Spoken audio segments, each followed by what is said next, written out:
Último minuto. Bien, vamos al Palacio de la Moneda. A esta hora da comienzo el reporte diario. Escuchamos al ministro de Salud, Enrique París. Agradezco a los canales que se han unido a esta transmisión de los datos de la pandemia COVID-19 en el día de hoy. Agradezco a las radios, tanto las radios afiliadas a Archi como las que están no afiliadas, y a los canales regionales. Agradezco también al personal, al equipo técnico de comunicaciones de Casa de Moneda.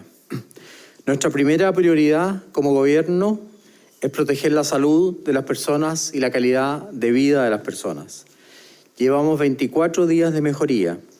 La tasa de positividad promedio semanal de la región metropolitana bajó desde un 44% el día 16 de junio a un 24% el día de hoy, desde un 44% el día 16 de junio a un 24% al día de hoy, es decir, ha bajado un 20%. Iniciamos un proceso muy gradual de desconfinamiento, siempre con prioridad en la salud de las personas, sin bajar los brazos y manteniendo las medidas sanitarias que siempre hemos proclamado. Hemos avanzado paso a paso, como por ejemplo con apertura de escuelas en Rapa Nui, en Juan Fernández, y también se agregó en Río Ibáñez, en la región de Aysén. Como ayer dijimos, estamos preparando el desconfinamiento en forma gradual, paulatinamente, poco a poco, paso a paso. Por lo mismo, hemos decidido implementar pequeños avances en las regiones de Aysén y Los Ríos, donde la tasa de incidencia actual de casos son los más bajos de todo Chile. La tasa de incidencia actual de Aysén y Los Ríos muestran las cifras más bajas de Chile, como ustedes pueden ver en el gráfico. Además, la positividad de los exámenes de PCR que se utilizan para encontrar al coronavirus también son las tasas de positividad más bajas, y las ven en el gráfico siguiente, y han ido disminuyendo en forma progresiva. Y están muy por bajo el 10%, que es el índice que pide la Organización Mundial de la Salud para tomar justamente medidas de desconfinamiento. Todo esto se ha logrado en base a tomar en cuenta elementos como tasa de incidencia, tasa de positividad, trazabilidad e infraestructura hospitalaria. La subsecretaria de la Prevención para la Prevención del Delito, Katy Martorell, dará a conocer a continuación las medidas que se implementarán en esta etapa de desconfinamiento. Subsecretaria, por favor. Gracias, ministro. Tal como ya ha indicado el ministro de Salud, gracias a que los indicadores de salud en la región de Aysén y también en la región de Los Ríos permite que podamos avanzar en un nuevo paso. Estos pasos responden, por supuesto, a una estrategia que se va a dar a conocer prontamente por el gobierno, y también ha mostrado ya pasos importantes que de manera paulatina se han ido entregando, como indicó el ministro, la situación de la apertura de colegio en Rapa Nui, en Isla Juan Fernández. Es importante señalar que hoy día existen 22 medidas en todo el territorio nacional. Sin embargo, de esas 22 medidas hay 5 que van a levantarse de manera parcial en la región de Aysén y en la región de Los Ríos. ¿Cuáles son estas medidas? Los cines y teatros podrán operar con hasta el 25% máximo de su capacidad. Los restaurantes y cafés podrán operar también con el 25% de su capacidad. Se podrán realizar y agendar también cirugías electivas no críticas. Se permitirá eventos deportivos de máximo de 10 personas en lugares cerrados y de 50 personas en lugares abiertos, en ambos casos sin público.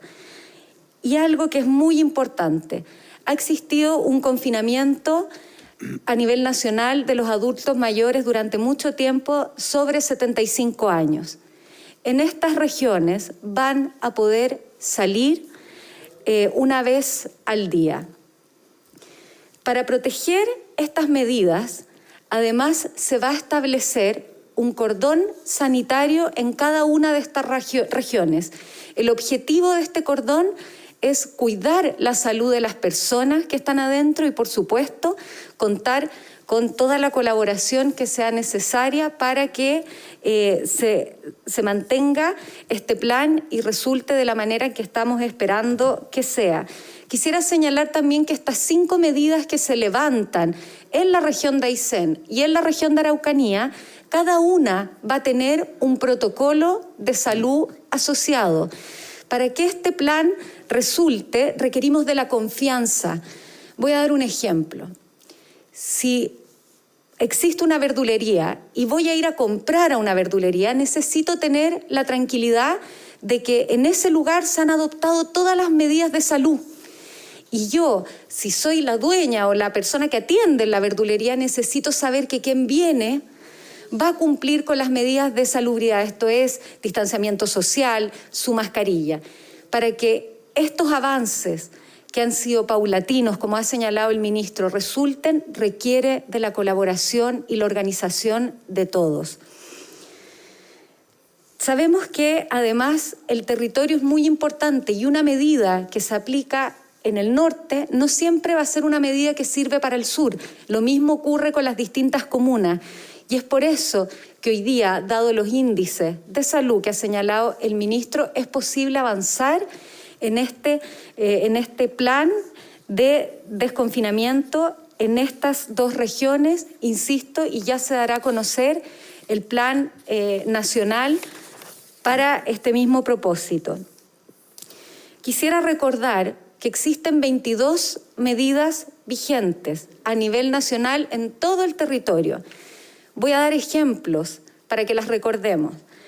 Tenemos un toque de queda a nivel nacional que comienza a las 10 de la noche y termina a las 5 de la mañana. Tenemos cuarentenas obligatorias para todas las personas que ingresan al país. Tenemos cuarentena obligatoria para los mayores de 75 años. Tenemos la prohibición del traslado a la segunda vivienda. También cuarentena en los centros del Sename, en los ELEAM, la prohibición de funcionamiento de los clubes y los centros de adulto mayor, también la prohibición de funcionamiento de los pubs, discotecas, también la prohibición de del funcionamiento de los gimnasios abiertos al público y la prohibición de eventos de más de 50 personas. A estas medidas, y para poder avanzar también, se suma una, que es la obligación del uso de mascarillas en los centros urbanos en todo el territorio nacional. Esto, por supuesto, incluye también a las regiones de Aysén y de Los Ríos. Por último, quisiera señalar que para resguardar y asegurar el éxito de estos pasos que se están dando, vamos a fiscalizar con mucha fuerza. Vamos a también establecer protocolos y vamos a fiscalizar el cumplimiento de los mismos en cada uno de los pasos que se están dando. Pero requerimos de la colaboración y del esfuerzo de todos, de toda la comunidad, porque solo así vamos a poder seguir avanzando juntos y vamos a poder seguir avanzando en este gran desafío que es esta cuarentena, esta situación de restricciones sanitarias y, sobre todo, salvar la vida y resguardar la salud de todos los habitantes de nuestro país. Muchas gracias, subsecretaria. Para dar inicio a este plan, además, hemos considerado que viajen a la región el ministro de Defensa, la subsecretaria de Salud Pública, la subsecretaria de Prevención del Delito, además de un delegado sanitario que vamos a nombrar para las regiones correspondientes, que justamente hará valer las medidas que deben tomarse y comunicará a la población con ejemplos y con presencia local de estos cambios que hemos iniciado, que se van a iniciar a partir de este lunes. Quiero agradecer a las autoridades regionales porque han hecho un gran esfuerzo. Pero fundamentalmente quiero agradecer a la población de las regiones nombradas, Aysén y Los Ríos, porque han hecho un gran esfuerzo. Quiero agradecer a la personal de salud de dichas regiones, de Los Ríos y Aysén, y agradecer al intendente de Los Ríos, don César Asenjo, a la intendenta de Aysén, Yoconda Navarrete, a los jefes de zona, generales Guillermo Sánchez y Joaquín Morales, y a los seremis, Regina Barra y Alejandra Valdebenito, y también, obviamente, a los hospitales regionales. Pero principalmente agradecer a la población que se ha portado excelentemente bien. Son ellos los que han logrado estos índices muy bajos y muy promisorios que nos permiten partir paso a paso, lentamente, muy prudentemente, con esta etapa de desconfinamiento. Quiero también, sin embargo, recordar y enviar mis condolencias a las familias de don Miguel Adasme Valenzuela, fallecido miembro de la Confusam, a los parientes y familiares de doña Patricia Durán Moyano, TENS de la maternidad, del servicio de urgencia de la maternidad del Hospital Barros Luco, a los familiares del doctor Ricardo Tobar, broncopulmonar del Hospital San Borja, y a los familiares de la señora Cintia Carvajal, TENS del Hospital Diego de Almagro. Acompañamos con mucho dolor, con mucha pena y con solidaridad la muerte de todos estos héroes de la salud. A continuación, nuestra subsecretaria Paula Daza dará a conocer las cifras de hoy día. Gracias, ministro. Muy buenos días. Vamos a dar a conocer la situación de nuestro país en relación a la pandemia COVID-19. Con respecto al número de casos reportados en el día de ayer, se registraron 2.064 casos nuevos, de los cuales 1.638 corresponden a personas sintomáticas, 265 personas sin síntomas y 161 personas que tuvieron un examen PCR positivo y no fueron notificados al Ministerio de Salud.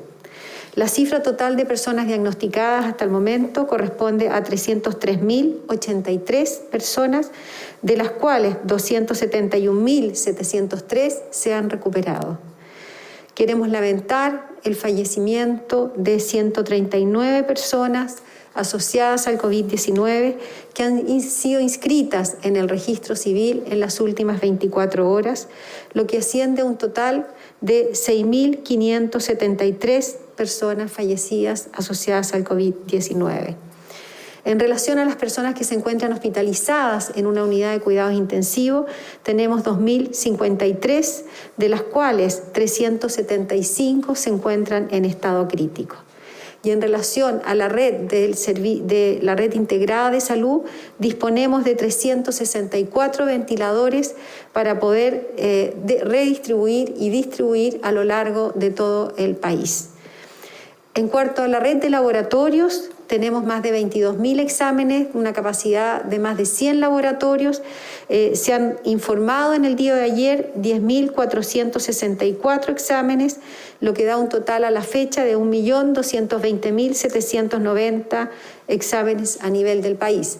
Aquí queremos hacer un llamado a las personas que se acerquen a la atención primaria a hacerse el examen PCR si comienzan con síntomas. Es muy importante la detección precoz, la detección oportuna. Aquellas personas que tienen un síntoma respiratorio, que tienen un poco de tos, un poco de fiebre, dolores musculares, escalofríos, pérdida del olfato, pérdida del gusto, son signos que pueden ser muy inespecíficos, pero son signos que pueden estar poniendo en alerta que esa persona está con coronavirus.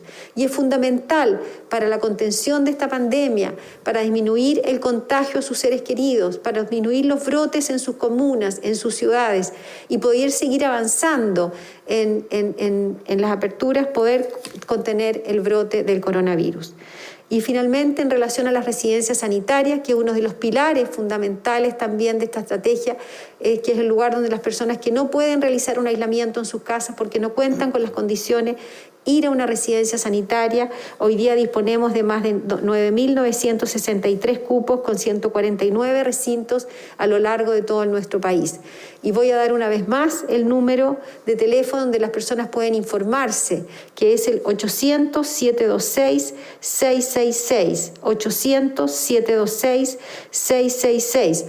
Hoy día más de 9.000 personas se han trasladado a la residencia sanitaria a través del teléfono del call center. Por lo tanto, cualquier persona que quiera tener información, que tenga dudas acerca de la residencia sanitaria, por favor comunicarse con este teléfono para poder ser trasladada a una residencia sanitaria. Muchas gracias, doctora Daza. Un anuncio también es que a partir de hoy día se inicia el permiso para los donadores de sangre, tema que está a cargo también de la subsecretaria de la Prevención del Delito. Y pasamos a las preguntas. Primera pregunta, por favor. Buenos días, ministro, subsecretaria. Sobre los permisos, si es que se evalúa sumar permisos especiales para gaffiters y eléctricos que han sido muy demandados durante las últimas jornadas por las lluvias. Y una situación que ocurre en las ferias libres. El alcalde de Los Espejos denunció que habían fallecido 20 trabajadores de ferias libres, incluso cerró las ferias por 14 días. ¿Tienen antecedentes al respecto y qué medidas se podrían tomar como autoridad sanitaria más allá de lo que cada municipio hace? Como por ejemplo ir a tomar PCR o test rápidos en aquellos centros, lugares donde se comercializa alimento y llega mucha gente también. Muchas gracias. La primera pregunta la responderá la subsecretaria para la Prevención del Delito. Gracias, ministro. Respecto a la situación de los gaffiters, de los electricistas, estamos en este momento terminando de elaborar una actualización al protocolo de desplazamiento que va a ser dado a conocer durante el día de hoy y se incorpora a los electricistas y también a los gaffiters que tengan su certificación de la superintendencia, es decir, de la SEC, para que puedan realizar la labor reconociendo la importancia que tienen hoy día ellos y sobre todo para prepararnos para las lluvias y para poder resolver las necesidades que existen en todos los hogares, sobre todo aquellos que se encuentran en cuarentena. Muchas gracias, subsecretaria. La segunda parte de la pregunta la responderá el subsecretario de Redes Asistenciales. Está referida a las ferias. Bueno, tal como lo hemos comentado en otras oportunidades, nosotros hemos destinado recursos a los municipios para poder realizar más testeos, para poder reforzar los servicios de urgencia, para poder realizar visitas domiciliarias y para poder reforzar la hospitalización domiciliaria. Y dentro de lo que es la estrategia de testeo, nosotros obviamente tenemos que ayudarlos en cuanto a saber dónde se podrían encontrar más casos positivos. Y en base a eso entregamos la información de caso a caso con el objetivo de poder georreferenciar y saber dónde se encuentran viviendo las personas que han presentado casos positivos, porque es muy probable que sus vecinos tengan una mayor tasa de positividad. Y lo mismo ocurre con el ejemplo que usted acaba de mencionar, que es de las personas que trabajan en una feria. ¿Por qué? Porque ellas tienen mucho contacto con distintas personas. Y lo mismo ocurre con algunas cajeras de los supermercados, en donde hay harto contacto. Y son esos grupos también que van a ser priorizados en las estrategias con los alcaldes para poder pesquisar un mayor número de casos positivos y en base a esa pesquisa inmediatamente definir los contactos estrechos y aislar, ya sea en su mismo hogar o en las residencias sanitarias que están disponibles para cualquier persona que lo necesite. Muchas gracias, subsecretario. Gracias, subsecretario. Solo consultarle si tienen antecedentes sobre esta información que entrega el alcalde de Los Espejos de 20 feriantes fallecidos. Es una cifra preocupante. Si es que se conocen más detalles al respecto, ¿es efectivo eso? Es una cifra muy preocupante. Cualquier fallecido, aunque sea uno, para nosotros es algo doloroso y preocupante. Nos comunicaremos con el alcalde de Los Espejos, pero lo que ha dicho el subsecretario es lo que debemos hacer. Es decir, hacer mucho más test de PCR, sobre todo a los feriantes, porque ellos al estar atendiendo gente pueden transmitir el virus y sobre todo hacer trazabilidad, aislarlos y evitar obviamente que ellos fallezcan y que además sigan transmitiendo el virus. Así que es una información muy importante que vamos a conectarnos con el alcalde para tratar de ayudar al máximo posible. Muy buenos días.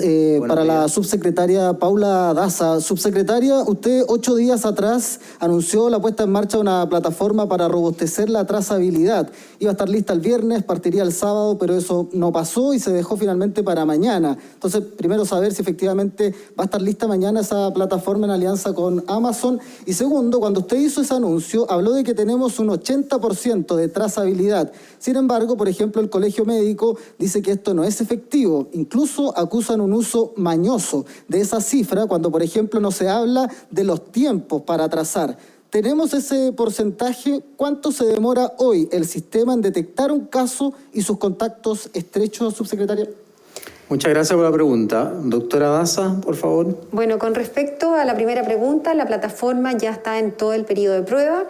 Efectivamente, nos hemos demorado unos días más de lo que esperábamos por para tener principalmente las pruebas de seguridad, que es una de las cosas más importantes.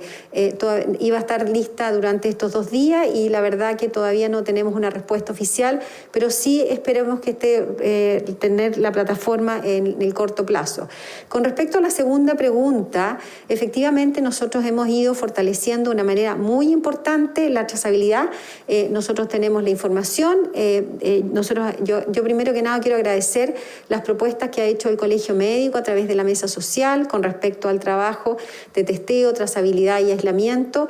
En términos generales, sí tenemos esas cifras, están en relación a varios parámetros. Efectivamente, cuando uno habla de un porcentaje, de un 80%, uno habla que sea detectado en las primeras 48 horas. Lo segundo, es importante el contacto con los contactos estrechos durante ese periodo. Y tercero, también el porcentaje de personas que vienen de contactos estrechos, que es otra variable, que es una de las terceras variables que nos habla de cuán efectiva está la trazabilidad y está contenida la pandemia.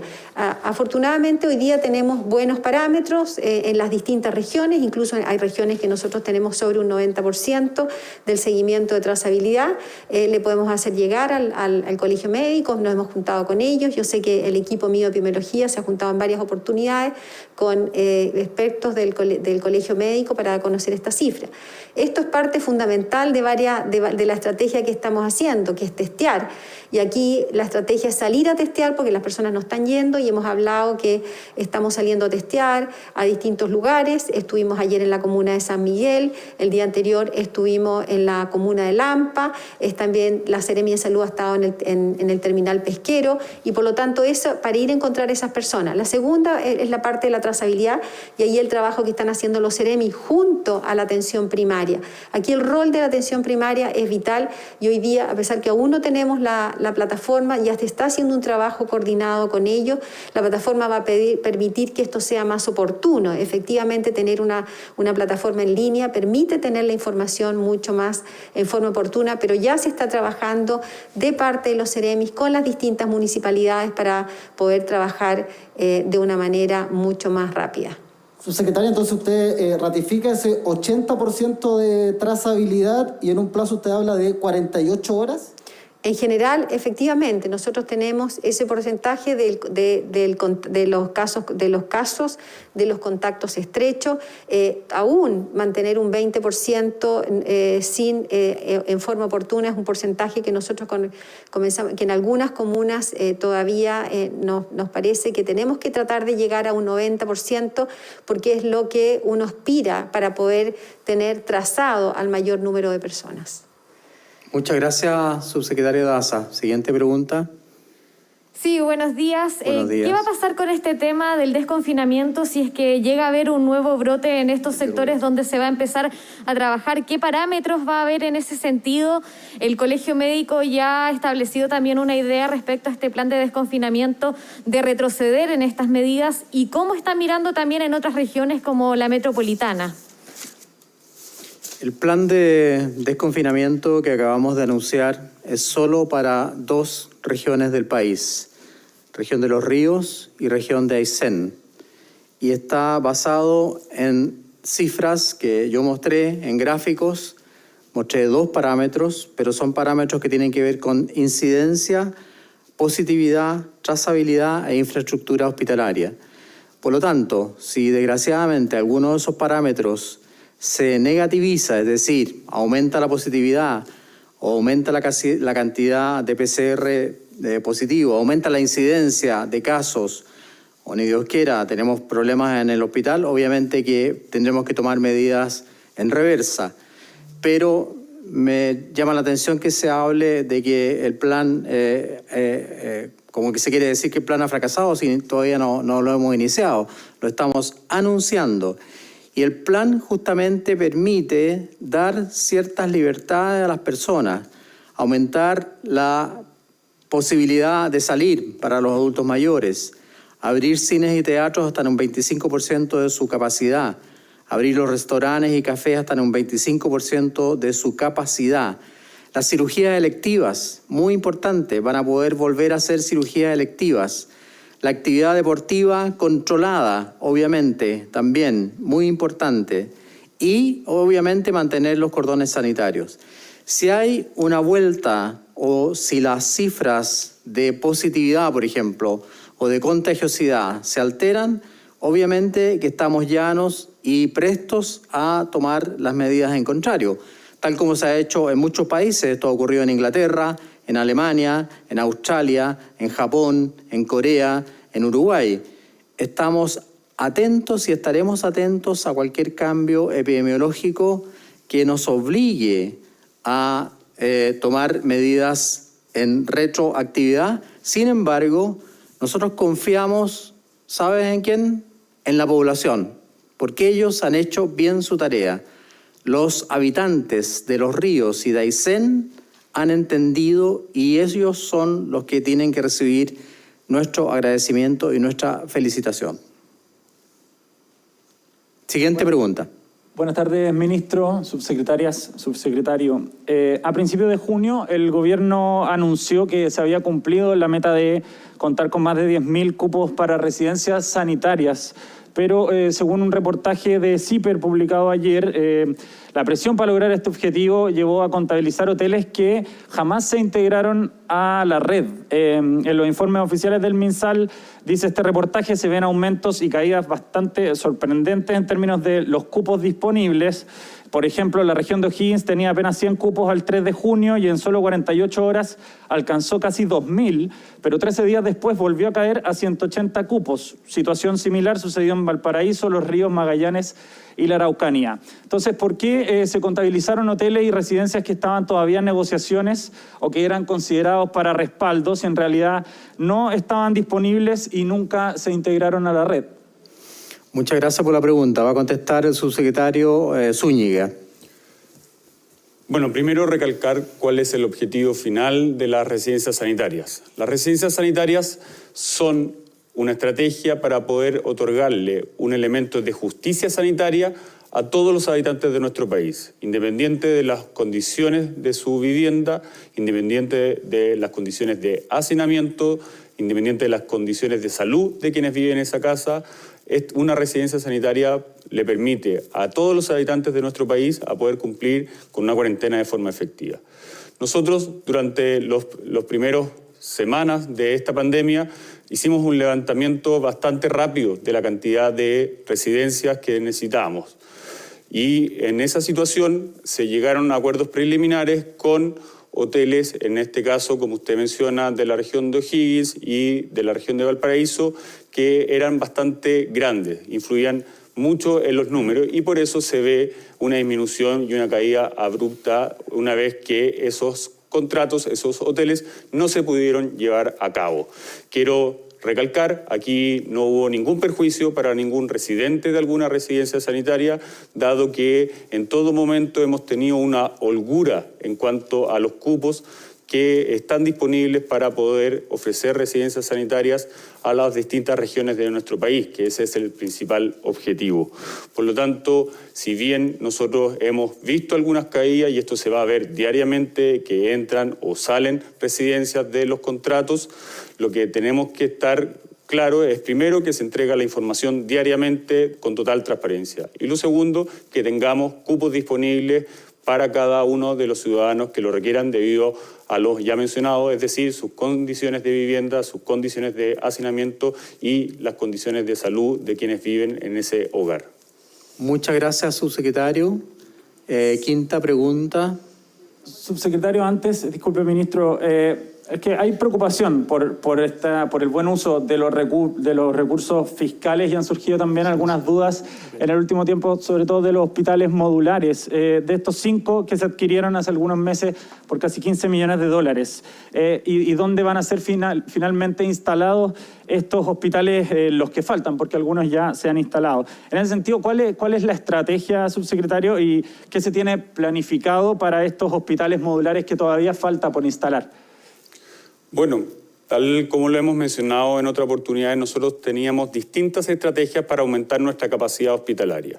Dentro de estas estrategias estaba la apertura adelantada de 5 hospitales grandes. Estamos hablando del Hospital do Valle, estamos hablando del Hospital Gustavo Frique, del Hospital Félix Bulnes, del Hospital de Angol y del Hospital de Padre Las Casas. También contamos con el apoyo de las Fuerzas Armadas, que se desplegó en cada una de las regiones del país y en los lugares de más difícil acceso para poder entregar ayuda a los establecimientos de salud, aumentando su capacidad de oferta. También está la estrategia de aumentar las camas por medio de establecimientos fijos, como fue el Centro Hospitalario Huechuraba, que puede llegar en hasta 800 camas. Y finalmente también teníamos una estrategia que era flexible, que era la de hospitales modulares, que son 5 hospitales, como usted bien mencionó, que cada uno tiene 100 camas, es decir, un total de 500 camas. ¿Cuál es la idea de tener estos 5 hospitales de forma flexible? Que nosotros podamos trasladarlos desde una región a otra, desde una ciudad a otra, de acuerdo a criterios epidemiológicos y criterios de infraestructura hospitalaria. ¿A qué me refiero con esto? A que si hay ciudades o regiones que están siendo más afectadas por el coronavirus, nosotros podamos destinar los hospitales a esas ciudades. Y también, a lo que me refiero con infraestructura hospitalaria, a que si hay regiones que tienen menor camas por habitante que otras, también van a tener preferencia aquellas ciudades. Y es por eso que nosotros hemos definido inicialmente las ciudades que van a tener un hospital modular, pero existe la posibilidad, y así lo hemos hecho con uno de ellos, de poder trasladarlo de una ciudad a otra debido a que la situación epidemiológica de la región del Biobío y de la región metropolitana es mayor a la que hoy día actualmente tiene la región de la Araucanía. Y en base a eso puede ocurrir que el día de mañana decidamos desmontar uno de los hospitales que ya están instalados para ser trasladados a otra región del país o a otra ciudad del país según los requerimientos epidemiológicos que se estén dando en ese minuto. Muchas gracias, subsecretario. Autoridades, muy buenas tardes. Preguntarle, ministro Enrique París, sobre una situación que está ocurriendo y que denuncian algunos alcaldes. En particular, el alcalde de la Florida, Rodolfo Carter, señala, por ejemplo, que algunos vecinos han tenido que esperar por más de 48 horas que los cuerpos sean retirados. Todo esto por una demora en los trámites de llenado de certificados de defunción entre las empresas funerarias y el registro civil. ¿Qué se puede hacer con este caso o con estos casos si se está pensando, por ejemplo, en agilizar estos temas y sobre todo considerando que el registro civil no atiende los fines de semana y esto podría entonces traer como consecuencia que los cuerpos queden en los domicilios por más de 48 horas? Y en segundo lugar, preguntarle con respecto a una denuncia que se ha viralizado en redes sociales sobre una persona de la comuna de Loprado que señala que estando con el COVID positivo, ella es cuidadora de su madre que está postrada y además tiene un hijo autista. ¿Qué puede hacer? Porque no has atendido o no se está haciendo la trazabilidad en la asistencia primaria y ella tampoco puede salir de su domicilio para evitar ser el factor de contagio de sus personas cercanas. No puede ser retirada a una residencia sanitaria, por ejemplo. ¿Qué se puede hacer en este tipo de casos? Muchas gracias. La primera pregunta, cuando ocurre un fallecimiento, y es algo que lamentamos profundamente, el médico tratante o el médico que conoce al paciente o el médico que acudió a atender a ese paciente tiene que emitir el certificado de defunción.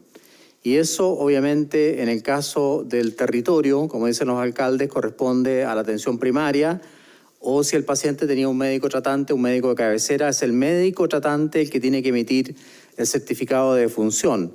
Ahí no debería haber demora. Y si hay demora, obviamente que la atención primaria y la atención del municipio, la atención de salud municipal, debería, obviamente, darle todas las facilidades a esa familia para que un médico emita el certificado de defunción. Si no es así, obviamente la Seremía también tendría que colaborar y me gustaría que el alcalde Carter entonces nos contacte para agilizar ese trámite. Pero eso depende del médico tratante. En segundo lugar, cuando el médico tratante ha emitido el certificado de defunción, con ese certificado la familia tiene que ir al registro civil para inscribir el fallecimiento del paciente y obtener el pase para la sepultación. En el registro civil hay turnos justamente para ese tipo de situaciones lamentables. También vamos a revisar si es que los turnos se están haciendo, pero yo sé que se están haciendo. De hecho, en las últimas semanas hemos tenido aumento del registro de fallecidos en el registro civil y es por eso que los lunes y martes hemos tenido más fallecidos que antes. Así que creo que eso está funcionando bien. Probablemente en lo que estamos fallando, y yo me hago cargo y parte de eso, aunque corresponde a la atención primaria, es en el certificado de defunción que tiene que emitir el médico, porque si no se emite ese certificado no se puede retirar al paciente, obviamente, de su domicilio. Y la segunda pregunta era con respecto a este caso que se ha viralizado, que lo escuchamos, el subsecretario Zúñiga va a responder a esa pregunta.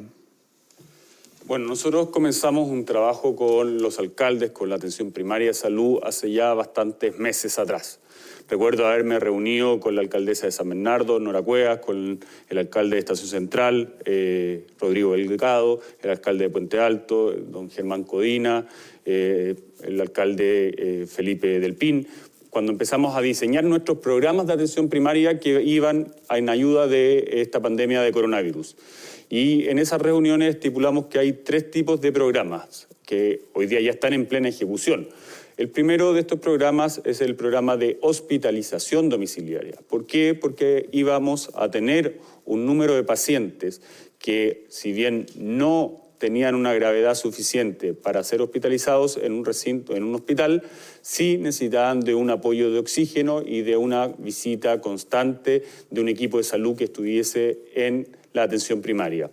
Al mismo tiempo, también reforzamos los servicios de urgencia de la atención primaria, es decir, los SAPU, los SAR, que la mayor parte de ellos funciona las 24 horas, pero hay algunos que no. Para eso también entregamos recursos para que pudieran implementar un funcionamiento durante las 24 horas del día con un mayor número de personas que atienden a las pacientes, porque de acuerdo a la experiencia que tuvimos de la pandemia del año 2009, de la H1N1, había una gran demanda por servicios de urgencia en los recintos de atención primaria. Y eso se sigue entregando hasta el día de hoy. Y el tercer programa que nosotros reforzamos, el de la atención primaria, fue el programa de visita domiciliaria. Este es un programa que se realiza en situaciones normalmente en la atención primaria para pacientes que tengan una condición que les impida acudir con facilidad a los consultorios, a los CEFAM, a cualquier servicio de atención primaria. Y en base a esa experiencia quisimos reforzar eso para poder realizar prestaciones que no se iban a poder realizar de forma presencial, como pueden ser los controles de crónico, como pueden ser los controles de niño sano y otras prestaciones que se entregan normalmente dentro de la atención primaria. Y todos estos programas hoy día están en plena ejecución. Por lo tanto, estos programas, junto con el programa de residencia sanitaria, aplican perfectamente para este caso y realizaremos las gestiones para que vayan en ayuda de esta situación que usted ha mencionado. Muchas gracias. Yo quisiera recalcar además que existe un protocolo especial que está publicado en la página web del Ministerio de Salud y acordado con las agrupaciones para los niños con espectro autista, que obviamente nos preocupan muchísimo. Me piden, subsecretaria, recalcar en qué día comienzan a tomarse las medidas en Aysén, por favor. A partir del día lunes, tanto en Aysén como en la región de Los Ríos comienzan a regir estas nuevas medidas que, insisto, son solamente el levantamiento parcial de 5 medidas de las 22 que están establecidas a nivel nacional. Muchas gracias. Con esto damos término a la conferencia de prensa de hoy día, agradeciendo nuevamente a los canales, a las radios, todas, y al equipo comunicacional de La Moneda. Muchas gracias, que tengan un muy buen día.